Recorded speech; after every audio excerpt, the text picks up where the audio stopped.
എല്ലാവർക്കും നമസ്കാരം. ഷൈജുവാണ്. ഞാനിപ്പോൾ ഉള്ളത് തിരുവനന്തപുരം മ്യൂസിയം പാർക്കിലാണ്. അതായത് ഇവിടെ നമ്മൾ തിരുവനന്തപുരത്ത് വന്നിറങ്ങിയാൽ നിരവധി കാഴ്ചകൾ കാണാനുണ്ട്. അപ്പം അത്തരം കാഴ്ചകളിൽ ഞാൻ കാണുന്ന കാഴ്ചകൾ, ആ കാഴ്ചകളുമായി ബന്ധപ്പെട്ട സംഗതികൾ നിങ്ങളെ കൂടി പരിചയപ്പെടുത്തുന്നതിൻ്റെ ഭാഗമായിട്ടാണ് ഇന്ന് ഞാൻ ഈ ഒരു വീഡിയോ എടുക്കുന്നത്. അതായത് തിരുവനന്തപുരത്ത് വന്നിറങ്ങിക്കഴിഞ്ഞാൽ ഏതൊരാൾക്കും തിരുവനന്തപുരത്ത് നിന്നും ഒരു ബസ് സ്റ്റാൻഡിൽ നിന്നും ഒരു ബസ് കയറിയാൽ നമുക്കിവിടെ മ്യൂസിയത്തിൽ എത്താൻ പറ്റും, ഈ പാർക്കിലെത്താൻ പറ്റും. ഇതിനുള്ളിൽ നിരവധി കാഴ്ചകളുണ്ട്. കാഴ്ചകൾ എന്ന് പറയുമ്പോൾ ഇതിനുള്ളിൽ മൃഗശാലയുണ്ട്, മ്യൂസിയമുണ്ട്. മ്യൂസിയത്തിനുള്ളിൽ അനവധി കാഴ്ചകളുണ്ട്. ഈ കാണുന്നതാണ് ഇതിൻ്റെ പ്രധാനപ്പെട്ട എൻട്രി. നമ്മൾ എൻട്രി കടന്ന് നമ്മൾ മുന്നോട്ട് പോവുകയാണ്.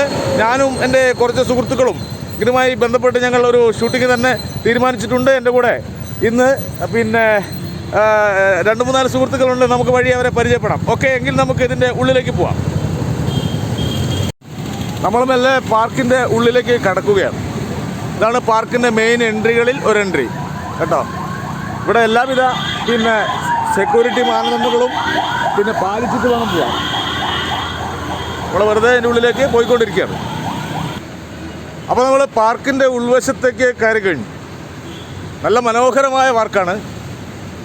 ഈ പാർക്കിൽ നിരവധി എന്താ പറയുക, നല്ല മനോഹരമായി അലങ്കരിച്ചുള്ള നല്ല വൃത്തിയുള്ള ഒരു ആസ്ഥാനം നിലനിൽക്കുന്ന ഒരു നഗരത്തിന് ചേർന്ന രീതിയിലാണ് ഈ പാർക്ക് തയ്യാറാക്കിയിട്ടുള്ളത്. പാർക്കിൻ്റെ പല ഭാഗങ്ങളിലായി ആളുകൾ കിടന്നുറങ്ങുന്നവരുണ്ട്, സംസാരിക്കുന്നവരുണ്ട്, സ്വറമറിഞ്ഞിരിക്കുന്ന ആളുകളുണ്ട്, ഏകാന്തമായി ചിന്തിക്കുന്നവരുണ്ട്, പഠിക്കുന്നവരുണ്ട്.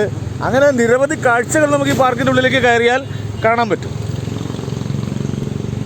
ഇവിടെ നിരവധി സസ്യങ്ങളുണ്ട്. ആ വൃക്ഷങ്ങളുണ്ട്. അപ്പോൾ ആ ഓരോ വൃക്ഷത്തിൻ്റെ മുകളിലും അത് ഏത് ജനുസിൽപ്പെട്ടതാണ് എന്താണെന്നൊക്കെ വളരെ കൃത്യമായിട്ട് എഴുതിയിട്ടുണ്ട്. ഇത് ഈഴച്ചെമ്പകം എന്ന സാധനമാണ്. ഈഴച്ചെമ്പകം കണ്ടോ. നമ്മളൊക്കെ ചിലപ്പോൾ നമ്മുടെ നാട്ടിൽ ഇഷ്ടംപോലെ ഈ ചെമ്പകം ഉണ്ട്, പക്ഷേ നമുക്കിതിൻ്റെ പേര് കൃത്യമായിട്ട് അറിഞ്ഞോളുന്നില്ല. ഇതിലെ പോയാൽ നമുക്ക് മ്യൂസിയത്തിലേക്ക് കയറുന്ന ഒരു വഴിയാണ്. പല വഴികളിൽ ഒരു വഴി. നമ്മൾ വീണ്ടും മുന്നോട്ട് നടക്കുകയാണ്. നമ്മൾ വളരെ പ്രധാനപ്പെട്ട ചില കാഴ്ചകൾ കാണാൻ വേണ്ടിയാണ് പോകുന്നത്. നമുക്ക് ഭാഗത്താണ് നമ്മളിപ്പോൾ എത്തിയത് കണ്ടോ.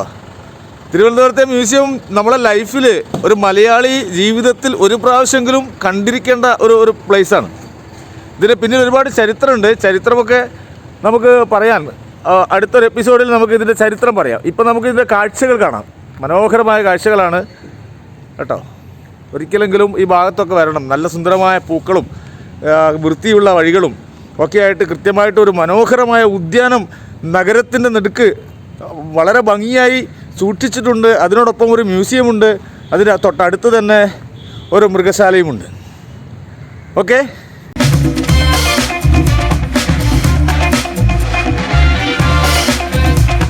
ഇന്ന് ഡിസംബർ 24 വ്യാഴാഴ്ച വൈകുന്നേരം ഈ ഏകദേശം ഒരു 4:30-5 മണിയോട് കൂടിയായിട്ടാണ് അല്ലേ ഇവിടെ എത്തിയത്. ഇപ്പോൾ സന്ദർശകരൊക്കെ വന്നു തുടങ്ങുന്നേ ഉള്ളൂ. നമുക്കിവിടെ ഒരു കൂട്ടം യുവാക്കളെ കിട്ടിയിട്ടുണ്ട്. ഇവർ പരിസര പ്രദേശത്തൊക്കെ ഉള്ള സ്റ്റുഡൻസാണ്, പഠിക്കുന്ന കുട്ടികളാണ്. നമുക്ക് അവരോട് ചോദിക്കാം എന്താണ് ഇതിൻ്റെ ഒരു എക്സ്പീരിയൻസ്, ഈ ഒരു പ്രദേശം, പുറത്തുനിന്ന് വരുന്ന ആളുകൾ, അവരുമായിട്ടുള്ളൊരു എന്താ പറയുക. അതൊക്കെ എന്താ പേര്? കണ്ണൻ. കണ്ണൻ എന്ത് ചെയ്യുന്നു? ഞാൻ സൗണ്ട് എഞ്ചിനീയറിംഗ്. ഓക്കെ, അപ്പോൾ ഞാൻ സൗണ്ട് എഞ്ചിനീയറിംഗ് ആണ് നമ്മളെ മേഖലയാണ്. ഓക്കെ, എവിടെ പഠിക്കുന്നത്? ഞാൻ വെള്ളയണി കാക്കാമൂലയിൽ എന്ന് പറയുന്ന സ്ഥലത്ത്. എത്രാമത്തെ വർഷമാണ്? ഞാൻ ഇതിപ്പം രണ്ടാമത്തെ വർഷം. ഓക്കെ, കണ്ണൻ, നമ്മളെ ഈ മ്യൂസിയം ഈ പാർക്കൊക്കെ ഒരുപാട് പ്രാവശ്യം വന്നിട്ടുണ്ടാവല്ലോ അല്ലേ ഈ ഭാഗത്ത്? അപ്പോൾ എന്താണ് നമ്മളിവിടെ ഒരു എക്സ്പീരിയൻസ് വൈകുന്നേരം? ഇവിടുത്തെ എക്സ്പീരിയൻസ് എന്ന് പറഞ്ഞാൽ നമുക്കൊരു പോസിറ്റീവ് വൈബും നല്ലൊരു എനർജറ്റിക് ആണ്. പിന്നെ ഫോട്ടോസ് എല്ലാം എടുക്കാൻ നല്ലൊരു കൂൾ പ്ലേസ് ആണ്. ഒരു ആരുടെയും ഡിസ്റ്റർബ് ഇല്ല, ആർക്കും ഒരു ഡിസ്റ്റർബ് ഇല്ല. നല്ല ഫോട്ടോസ് കിട്ടും. നല്ല നേച്ചർ ഇതാണ്. നല്ല ബാക്ക്ഗ്രൗണ്ട് അല്ലേ. നമ്മൾ കാണാത്ത പല പൂക്കളും പുഷ്പങ്ങളും ഒക്കെ ഇവിടെ ഇഷ്ടം പോലെ. അതെ, എന്റെ പേര് സഞ്ജീവ്. ഓക്കെ, വീട് കരമന ഒരു സിനിമ നടൻ ഉണ്ടായിരുന്നല്ലോ. അതെ അല്ലെ, അദ്ദേഹത്തിന്റെ പേരെന്താണ്? ജനാർദ്ദനൻ കരമന. ഓക്കെ, വലിയ ഫേമസ് ആയിട്ടുള്ള നാടാണ്. താങ്കൾ എന്തിനാ പഠിക്കുന്നത്? ഞാൻ ഇപ്പോൾ ഫസ്റ്റ് ഇയർ ബികോം. എങ്ങനെ തിരുവനന്തപുരം നഗരത്തിന്റെ ഒരു ഹൃദയഭാഗത്തല്ലേ ഇത് സ്ഥിതി ചെയ്യുന്നത്? അതെ. അപ്പോൾ ഇവിടെ നമ്മൾ വരുമ്പോൾ നമ്മൾ വരുന്നു, ഇവിടുന്ന് പുറത്തേക്ക് പോകുന്നു. ഈ പ്രദേശത്ത് നല്ല നല്ല ഭക്ഷണങ്ങളൊക്കെ കിട്ടും അല്ലേ? ഏത് രീതിയിലുള്ള ഭക്ഷണം വേണമെങ്കിലും തിരുവനന്തപുരത്ത് കിട്ടില്ലേ? ഇവിടെ മൃഗശാലയിൽ മൃഗങ്ങളൊക്കെ ഇഷ്ടം പോലെ ഉണ്ട്. അടുത്ത് പോയി കാണാൻ പറ്റുമോ? ഇതിനൊക്കെ അടുത്ത് പോയി കാണാൻ ചില മൃഗങ്ങളെ അടുത്ത് പോയി കാണാനും, പിന്നെ വൈൽഡ് ആനിമൽസിനൊക്കെ അവർ കൂട്ടിന് വീടിനകത്ത് സെറ്റ് ചെയ്ത് വെച്ച് നമ്മൾ ഏകദേശം ഒരു അടുത്തത്തെ രീതിയിലൊക്കെ കാണാൻ കഴിയും. തിരുവനന്തപുരം നഗരത്തിലേക്ക് വരുന്ന യുവാക്കളോട് നമ്മൾ കേരളം എന്ന് പറയുന്നത് കേരളത്തിലെ തിരുവനന്തപുരത്ത് ഒരു ഭാഷയാണ്. പിന്നെ ഇവിടുന്ന് പോയാൽ പിന്നെ എന്താ പറയുക, കൊല്ലത്ത് ചെല്ലുമ്പോൾ മറ്റൊരു ഭാഷ, കോട്ടയത്ത് മറ്റൊരു ഭാഷ, 14 ജില്ലകളിലും ഓരോ 100 കിലോമീറ്ററിലും അല്ലെങ്കിൽ 20 കിലോമീറ്ററിലൊക്കെ ഭാഷ ചേഞ്ച് ആയിക്കൊണ്ടിരിക്കുകയാണ് അല്ലേ. അപ്പം കാസർഗോഡ് നിന്ന് വരുന്ന ഒരാൾ ഇവിടെ വരുമ്പം പെട്ടെന്ന് അദ്ദേഹത്തിൻ്റെ ഭാഷയും തിരുവനന്തപുരം സ്ലാങ്ങും തമ്മിൽ ഒരു ജോയിൻ്റ് ആവാൻ ഒരു ചെറിയ ബുദ്ധിമുട്ടുണ്ടാവും. അപ്പോൾ നമ്മൾ ചെറുപ്പക്കാരായിട്ടുള്ള ആളുകൾ, കുട്ടികളായിട്ടുള്ള ആളുകൾ വരുമ്പോൾ അവർക്കൊരു അരോചകത്വം ചിലപ്പോൾ ഫീൽ ചെയ്യാൻ സാധ്യതയുണ്ട്. അപ്പോൾ എന്ത് തന്നെ ആയാലും ഈ പുതിയതായിട്ട് നമ്മളെ കേരളത്തിൻ്റെ പല ഭാഗങ്ങളിൽ നിന്ന് വരുന്ന യുവാക്കളോടും പിന്നെ വിവിധ ആളുകളോടും നമുക്ക് തിരുവനന്തപുരംകാരെന്നുള്ള ആൾക്ക് എന്താണ് നമുക്ക് പറഞ്ഞു കൊടുക്കാനുള്ളത്? ഒരു ചെറിയ സംഗതി ജസ്റ്റ് ഒന്ന് പറഞ്ഞാൽ മതി. പ്രത്യേകിച്ച് പറയൊന്നുമില്ല, അവർക്ക് തന്നെ അറിയാം കേരളത്തിലെ ക്യാപിറ്റൽ സിറ്റിയാണ് തിരുവനന്തപുരം ഉള്ളത്. പക്ഷെ ഏറ്റവും കൂടുതൽ ആതിഥ്യ മര്യാദയുള്ള ആളുകൾ തന്നെയാണ് തിരുവനന്തപുരംകാർ.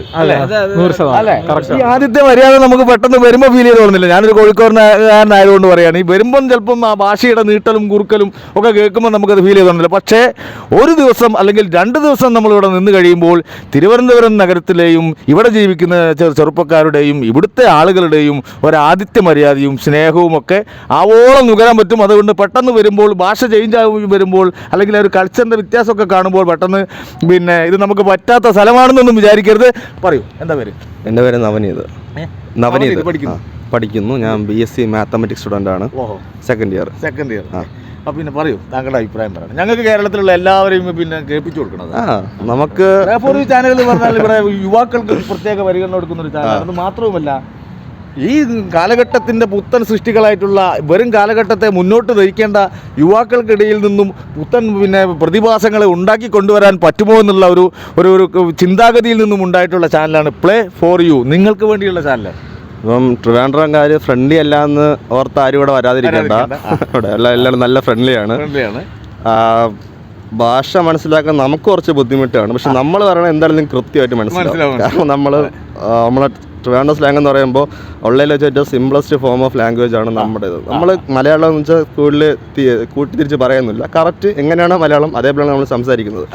അപ്പോൾ നമ്മളുടെ ഭാഗത്തുനിന്ന് നിങ്ങൾ എന്താ ഫ്രണ്ട്ലി അല്ല. അതുകൊണ്ട് നിങ്ങളിപ്പം വേറെ ഏതെങ്കിലും ജില്ലയിൽ നിന്ന് കൂടെ വരികയാണെങ്കിൽ ഇങ്ങോട്ട് ഒന്ന് സംസാരിക്കാൻ ഒരിക്കലും മടിക്കരുത്. നമ്മൾ വളരെ ഫ്രണ്ട്ലിയാണ്.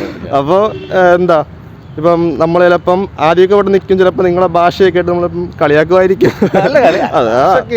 ഓരോ ഭാഷയ്ക്കും ഞാൻ ഇപ്പോൾ കോട്ടയത്ത് മനോഹരമായ ഭാഷയാണ്. പക്ഷേ കോട്ടയംകാർക്ക് ഭാഗം എന്നല്ലാതെ ഭാഗം എന്ന് പറയാൻ പറ്റില്ല. അവർക്ക് ഭാഗം വെക്കുക എന്ന് ഒരിക്കലും അവർ ഇതിലില്ല. അവർ മലയാളത്തിലെ ഏറ്റവും സുന്ദരമായ ഭാഷ അച്ചടി ലിപിയാണ്. പക്ഷേ അവർ ഭാഗം വെക്കുക എന്നേ പറയുള്ളൂ. അത് അവരുടെ ഒരു ന്യൂനതയാണ്. അല്ല, അങ്ങനെയല്ല, ഓരോ ഭാഷയ്ക്കും ചില കുഴപ്പങ്ങളുണ്ട്, ചില ഭാഗങ്ങളിൽ ചില കുഴപ്പങ്ങളുണ്ട്. ഇജൻ്റെ പണിയൊക്കെ എന്ന് പറയും മലപ്പുറത്ത്. എന്നാൽ ഇജൻ്റെ പണിയൊക്കെ എന്ന് പറയും. എന്താണിപ്പോൾ നിൻ്റെ പണി എന്താണെന്ന് വെച്ചാൽ പോയി നോക്കാനാണ് മലയാളത്തിൽ പറയുന്നത്. എന്താണ് ഇജൻ്റെ പണിയൊക്കെ എന്ന് പറയും. അപ്പോൾ അത് ഓരോ നാട്ടിലും ആ നാടിൻ്റെ സംസ്കാരത്തിനും ആ നാട്ടിൽ കൂടിച്ചേർന്ന മറ്റു ഭാഷകൾക്കും അനുസരിച്ച് ഭാഷകളിൽ വ്യതിയാനങ്ങൾ ഉണ്ടായിട്ടുണ്ട്. അതിപ്പം ഓരോ പ്രദേശത്തിൻ്റെ കാലാവസ്ഥക്കനുസരിച്ച് ആളുകളുടെ കളർ വ്യതിയാനങ്ങൾ ഉണ്ടായിട്ടുണ്ട്.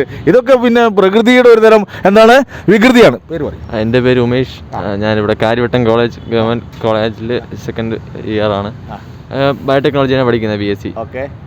ട്രിവാൻഡ്രത്തെ കുറിച്ച് പറയാൻ, ട്രിവാൻഡ്രം കുറെ എക്സ്പ്ലോർ ചെയ്യാനുണ്ട്. ഒരുപാട് സ്ഥലങ്ങൾ, കുറച്ചൊന്നല്ല. ഇതിപ്പോൾ നമ്മൾ തിരുവനന്തപുരത്തിൻ്റെ ഒരു ഭാഗത്ത് ഏതോ ഒരു ചെറിയൊരു ഭാഗത്ത് മാത്രമാണ് വന്നിട്ടുള്ളത്. പ്രധാനപ്പെട്ട സ്ഥലമാണ്. പക്ഷേ തിരുവനന്തപുരത്തെ കുറിച്ച് ഒരുപാട് പറയാനുണ്ട്. അപ്പോൾ നമുക്ക് കിട്ടിയിട്ടുള്ള നല്ല കൂട്ടുകാരാണ്, പഠിക്കുന്ന വിദ്യാർത്ഥികളാണ്.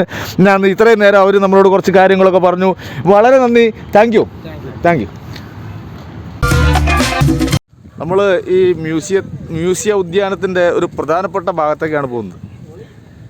ഇത് ഒരു പിന്നെ എന്താ പറയുക, ഇതൊരു പോർട്ടിക്കോ ആണ്. ഇവിടെ ഒരുപാട് ആളുകൾ വൈകുന്നേരങ്ങളിൽ വന്ന് ഇരിക്കുകയും FM റേഡിയോയിൽ പാട്ടുകൾ ആസ്വദിക്കുകയും ഇവിടെ അതുപോലെ പിന്നെ ഈ കാഴ്ചകളുടെ സൗന്ദര്യം ആസ്വദിക്കുകയൊക്കെ ചെയ്യുന്ന മ്യൂസിയത്തിനോട് ചേർന്ന ഒരു പ്രധാനപ്പെട്ട ഏരിയയാണിത്. തദ്ദേശീയരായിട്ടുള്ള ആളുകളും പുറത്തുനിന്ന് വരുന്ന ടൂറിസ്റ്റുകളും വിദേശീയരും ഈ ഭാഗത്തിൻ്റെ സൗന്ദര്യം യഥേഷ്ടം അനുഭവിക്കാറുണ്ട്. എന്ന് മാത്രമല്ല, നമുക്ക് ഇവിടെ വന്നാൽ ഒരു പ്രത്യേകതരം അനുഭവം കിട്ടുന്ന ഒരു സ്ഥലം കൂടിയാണ് ഈ സ്ഥലം. കണ്ടോ?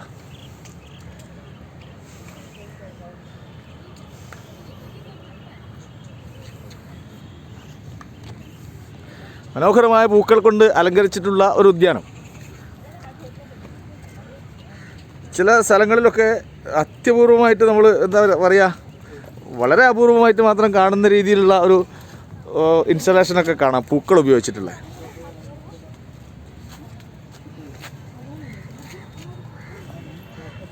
വീണ്ടും നമ്മൾ സ്റ്റെപ്പ് കയറി മുകളിലേക്ക് പോയാൽ മ്യൂസിയത്തിൻ്റെ മുൻഭാഗത്തേക്ക് എത്തും.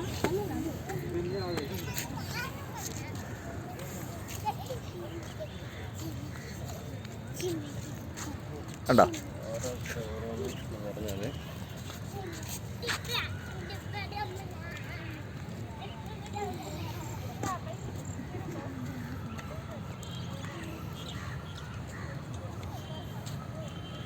സുറ പറഞ്ഞിരിക്കുന്ന ആളുകളെ കാണാം, പിന്നെ നടന്നുകൊണ്ട് വീഡിയോ എടുക്കുന്നവരെ കാണാം, പൂക്കളുടെ സൗന്ദര്യം ആസ്വദിക്കുന്നവരെ കാണാം. പിന്നെ അങ്ങനെ പലതും നമുക്ക് ഇവിടെ വന്നാൽ കാണാൻ വേണ്ടി പറ്റും.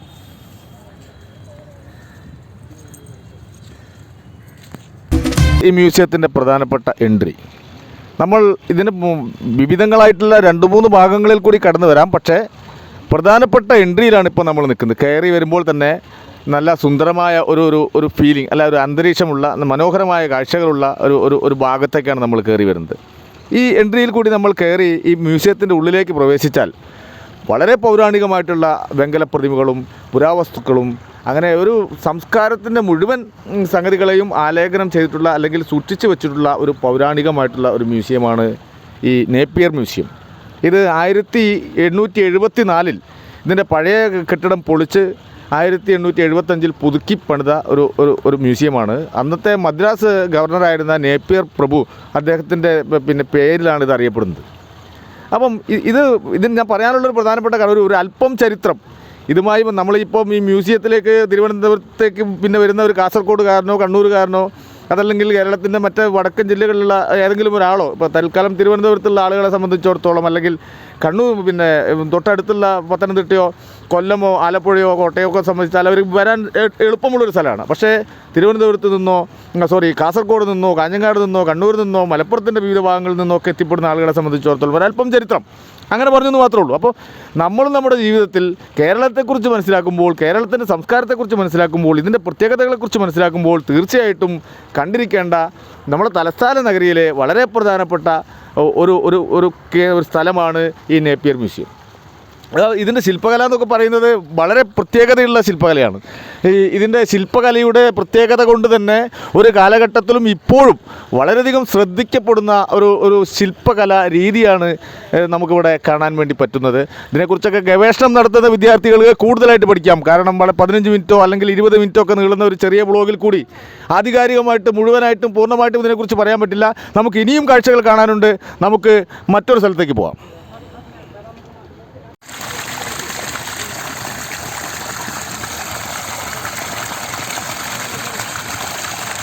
നമ്മൾ ഈ ഉദ്യാനത്തിൽ വരുമ്പോൾ ഈ ഉദ്യാനത്തിൽ നിരവധി വിവിധങ്ങളായിട്ടുള്ള പുഷ്പങ്ങളും മരങ്ങളും ശില്പവും ഒക്കെ നിറഞ്ഞ ഒരു ഉദ്യാനമാണ്. നല്ല സുന്ദരമായ നടപ്പാതകളും വിവിധങ്ങളായിട്ടുള്ള മരങ്ങളും കാഴ്ചകളൊക്കെ കണ്ട് കുടുംബമായി സുഹൃത്തുക്കളും അതുപോലെ കമിതാക്കളും പഠിക്കുന്ന വിദ്യാർത്ഥികളും ഒക്കെ വൈകുന്നേരങ്ങളിൽ ഒരുപാട് സമയം സ്പെൻഡ് ചെയ്യാൻ വേണ്ടി വരുന്ന ഒരു സ്ഥലം കൂടിയാണ് ഈ ഉദ്യാനം. നഗരത്തിൻ്റെ ഹൃദയഭാഗത്ത് ഇത്രയും മനോഹരമായിട്ടുള്ള ഒരു ഉദ്യാനമാണ് ഈ മ്യൂസിയത്തോട് ചേർന്നിട്ടുള്ള ഈ ഉദ്യാനം.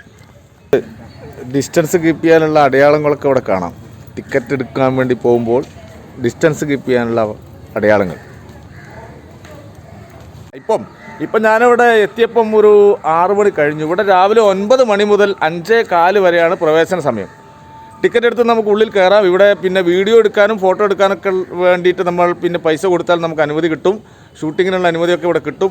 ഈ സൂവിൻ്റെ ഉൾഭാഗത്തേക്ക് നമ്മൾ കടന്നു പോയാൽ, ഉള്ളിലേക്ക് എത്തിയാൽ, ഇതൊരു നഗരത്തിൻ്റെ ഹൃദയഭാഗത്ത് മ്യൂസിയത്തോട് ചേർന്ന് ഏകദേശം 3 ഏക്കർ ചുറ്റളവിൽ 3 കിലോമീറ്റർ ചുറ്റളവിൽ നിൽക്കുന്ന ഒരു വലിയ ഒരു മൃഗശാലയാണ് ഈ മൃഗശാല. മാത്രമല്ല ഇവിടെ നിരവധി വന്യമൃഗങ്ങളും അതോടൊപ്പം വിവിധങ്ങളായിട്ടുള്ള പക്ഷികളുടെ ഒരു ആവാസ വ്യവസ്ഥയും കൂടി സ്ഥിതി ചെയ്യുന്ന ഒരു സ്ഥലമാണ്. ഒരുപാട് പക്ഷികൾ കൂട്ടിലുള്ള പക്ഷികളുണ്ട്, അപൂർവ ഇനം പക്ഷികൾ. അതല്ലാതെ പുറത്തു നിന്നും വരുന്ന വിവിധങ്ങളായിട്ടുള്ള പക്ഷികളുടെയും കൂടി ഒരു ചേക്കേറാനുള്ള ഒരു സൗകര്യം കൂടിയാണ് ഇപ്പം പിന്നെ ഈ മൃഗശാലയ്ക്ക് ഉൾവകം. മാത്രവുമല്ല അനക്കൊണ്ട പോലുള്ള പാമ്പുകൾ, മൂർഖൻ പാമ്പ്, അണലി, ചേര, വിഷമുള്ളതും വിഷമില്ലാത്തതുമായ നിരവധി പാമ്പുകളും, അതുപോലെ പിന്നെ വന്യമൃഗങ്ങൾ, കാണ്ടാമൃഗം, മാന്, മ്ലാവ്, സിംഹം, പിന്നെ അതുപോലെ കുരങ്ങ് വർഗത്തിൽപ്പെട്ട സിംഹവാലൻ കുരങ്ങ്, പിന്നെ ജിറാഫ്, അങ്ങനെയുള്ള വിവിധങ്ങളായിട്ടുള്ള മൃഗങ്ങളെയും നമുക്കിതിൻ്റെ ഉള്ളിൽ കാണാൻ വേണ്ടിയും അവയെക്കുറിച്ച് മനസ്സിലാക്കാനൊക്കെ പറ്റും. എല്ലാവിധ പിന്നെ എന്ത് ഇൻഫർമേഷൻ വേണമെങ്കിലും ഇവിടെ ചോദിച്ചാൽ നമുക്ക് കിട്ടും. അതുകൊണ്ട് തന്നെ കേരളത്തിൽ ജീവിക്കുന്ന മലയാളിയായിട്ടുള്ള അല്ലെങ്കിൽ ഇന്ത്യയിൽ തന്നെയുള്ള ഏതൊരാളും തിരുവനന്തപുരത്ത് വന്നാൽ തീർച്ചയായിട്ടും കണ്ടിരിക്കേണ്ട ഒരു പ്രധാനപ്പെട്ട സ്ഥലങ്ങളിൽ ഒരു സ്ഥലമാണ് നമ്മുടെ ഈ മ്യൂസിയവും, നേപ്പിയർ മ്യൂസിയവും, അതിനോടനുബന്ധിച്ച ഈ സൂവും ഈ പാർക്കിലെ കാഴ്ചകളുമൊക്കെ എന്ന് മാത്രം പറഞ്ഞുകൊണ്ട് ഇന്നത്തെ പരിപാടി നമുക്ക് താൽക്കാലികമായി അവസാനിപ്പിക്കാം. സമയം വൈകുകയാണ്, പ്രകാശം കുറയുകയാണ്. വീണ്ടും സന്ധിക്കും വരെ വണക്കം.